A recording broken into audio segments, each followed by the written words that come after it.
This one can detect gold and diamonds. Let's try. Okay, yes, yeah. Then put something stopper like that. Okay, to press and not be moved like that. Okay.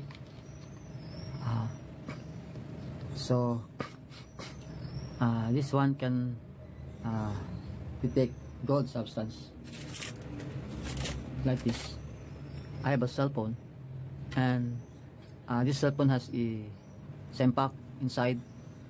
The location is here.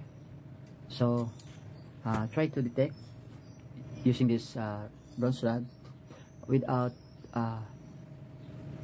handling non-conductive materials like paper or cellophane, but it's indirect in my hand. So this demo is grounded to my hand. So I try how it detect when I handle this rod without any insulation like paper. So let's try how this pendulum made to react. Okay,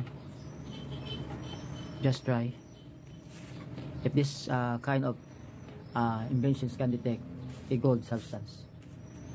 Okay, you see that my finger is attached to the board, and obviously it cannot be what you call that, can be moved because my finger is not attached to the board. So sa aking mga viewers na mga Filipino, I try to speak English. This is a request of some of the country that cannot understand Tagalog or Filipino language. So at this moment I will try this invention, if this invention can detect gold. So the location of the sempak is here. No sempak here, but it's always there. The sempak is beneath or behind the camera. So now I try to target the sempak with this pendulum without insulating my handle to the rod. So this is direct contact to my hand. Okay, just wait if this can detect gold aura.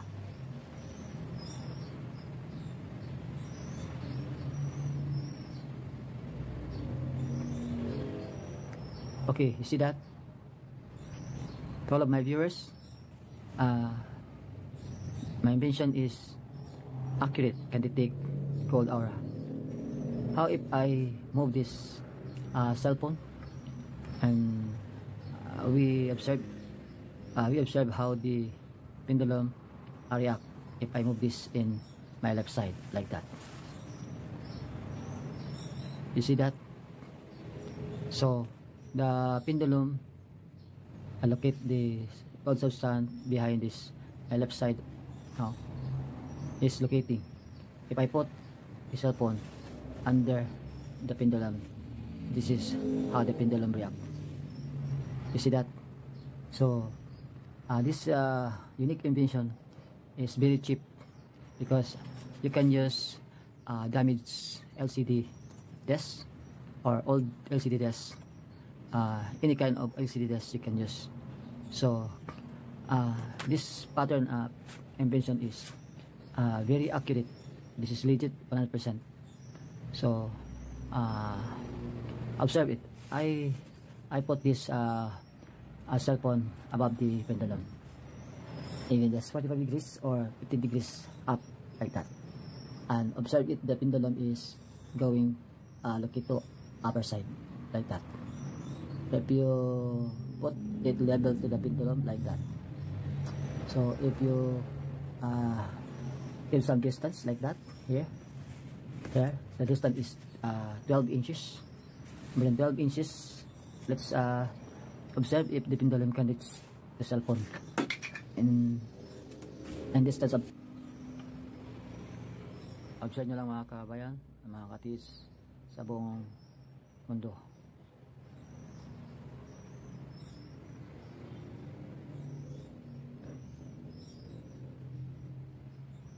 Okay, so the pendulum locates the cell phone or the same pack battery in the cell phone.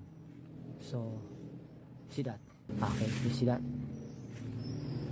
Okay, so this is the very accurate pendulum.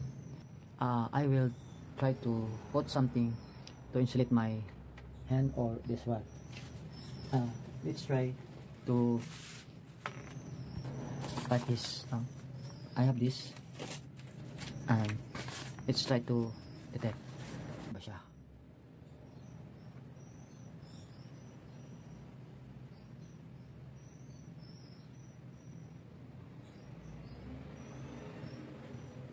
See that? So the pendulum cannot detect gold substance if you put something insulate the rod and not connected to the rod. So now let's just try to detect in handling hand. So remember what I said before, this pendulum can detect gemstone, diamonds, and gold substance. So glass cutter. So, I have this glass. I will cut this glass. The only material that can cut the glass is diamond, because diamond is the hardest mineral on earth. So let's try. And then let's put a piece like that. Then put some hard materials like this, a hard material, and put there. Then you can press side by side like that. See, and let's separate them. So this kind of small part here inside here, this is the pure diamond. So let's do it again like that. Okay,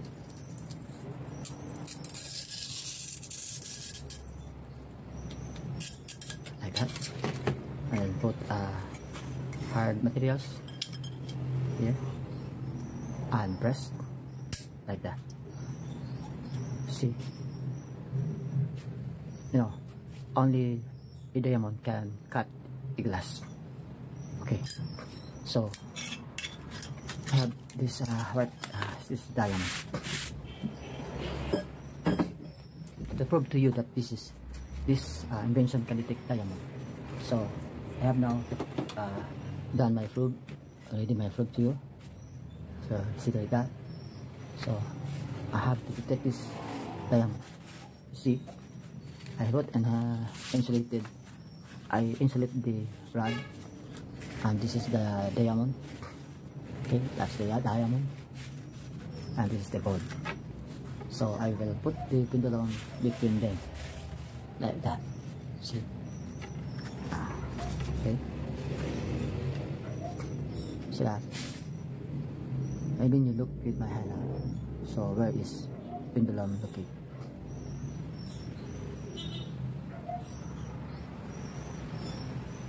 See that?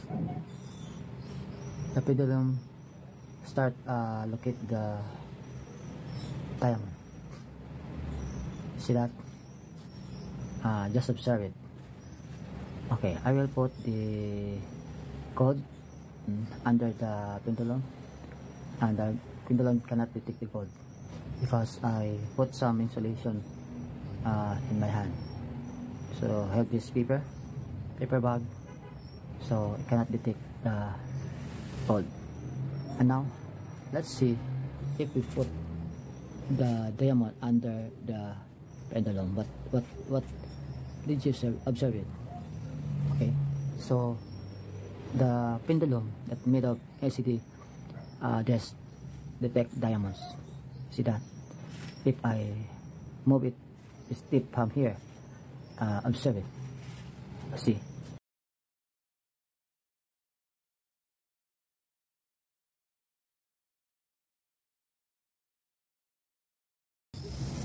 Look at this.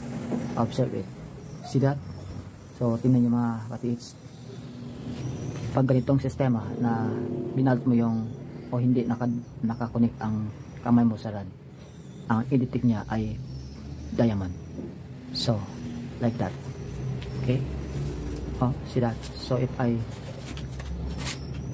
put that away, so at this time, the rod is connect my hand direct. So, I will detect the diamond. Observe nyo lang mga katiits. And this is legit. Okay. Start na siya na-detect.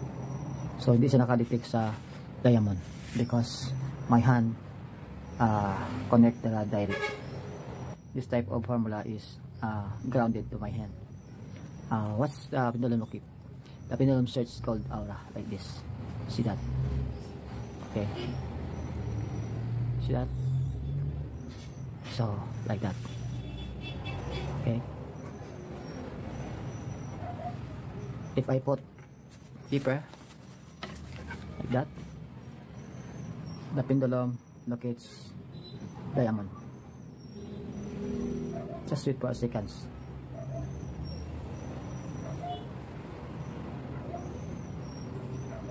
Okay.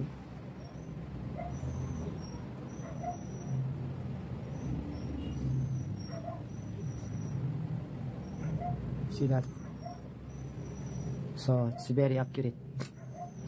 How if I put some decoy? So I have a decoy crystal quartz like this. Try to detect quartz if the of this kind that pendulum detects. No. So if this I put insulated, the pendulum search diamond substance. So I try to put some quartz or crystal like this. If the pendulum can detect that mineral, let's see that. Let's see. Okay.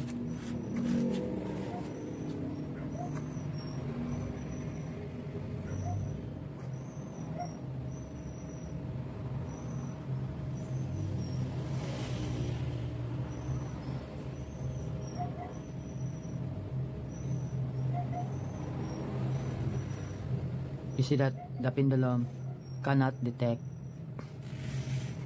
minerals like this. See that?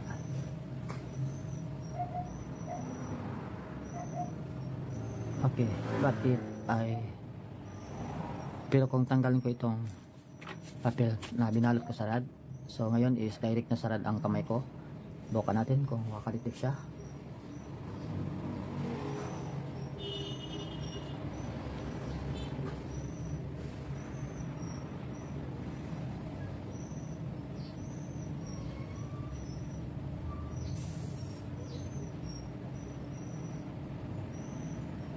Okay, good.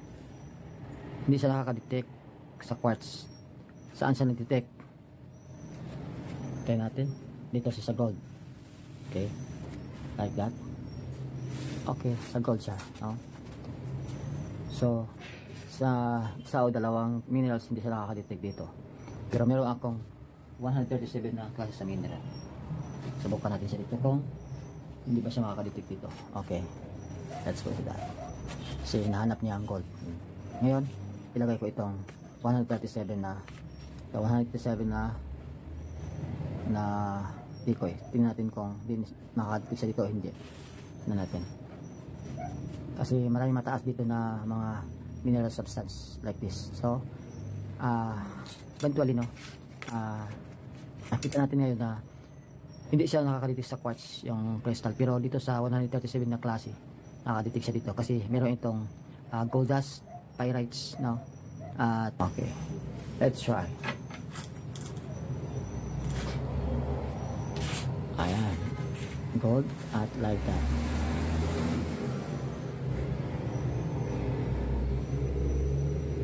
See? Okay, nakaka-detect siya dito sa pinakadulo kasi may diamond nga ito, mixed na diamond. Kung slide ko siya ana, so hanahanap niyo yung tip, yung pinakadulo. So if you put there sa center sa pendulum like that, so jade stone, so akadetect siya. Pero pag hindi ito, dito siya sa gold. Try naman natin kung, kasi nakaka-detect siya dito na walang cover ang rod. Subukan natin kung cover natin ang rod. Very excited to mga katiits, no? This is a true experiment, actual experiment. Okay, let's try. So ang formula ngayon is hindi nakadetect, hindi nakakonik ang rod sa kamay ko kasi may balot siya na paper bag.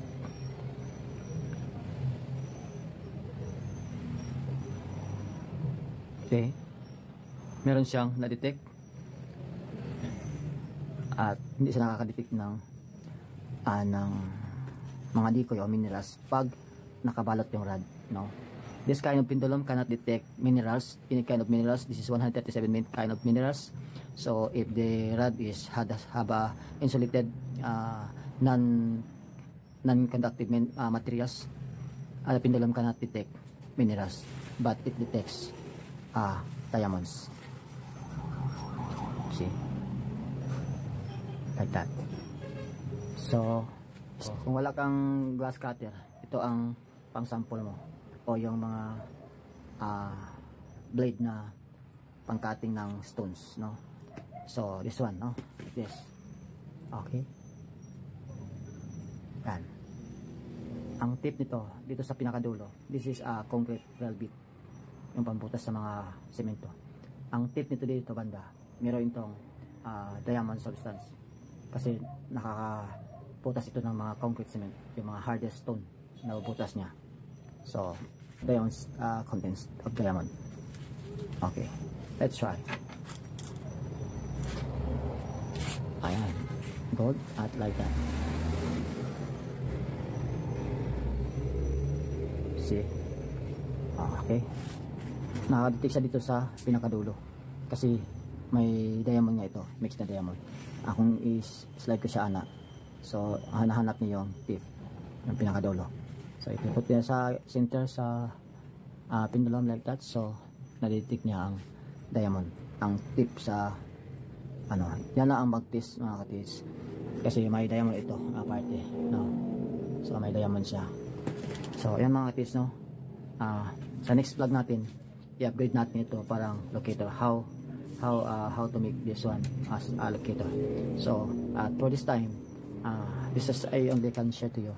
So if you put some like this, pwede itong PVC para wala ka hindi ka magbalabala mga tips, no? So ganyan lang siya. Turuan ko kayo paano siya gamitin, no? Kung PVC man ang handle nyo, kasi yung PVC hindi siya grounding, no? Grounding type of materials. Kasi PVC siya, no? Hindi siya mag-ground. So what you will do is like this, no? So if this kind of formula detects only diamond and gemstone. So like jade stone. Okay, so I have a small jade stone here. Like this. This is a jade stone. Like that. That's a jade stone. See? If I text like that, it is super bright. If you hit that light like that, super bright. So this is a jade stone. Okay, let's do it. Okay, like that. See? Okay, that's a jade stone. So now I will try to detect this one using like this. My rod is not connected to the, my hand is not connected to the rod. Okay. Jade stone or gemstone, almost the same mineral, the same frequency, like diamond. Okay, let's try.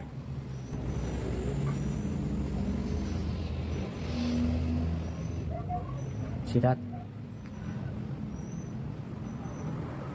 Okay.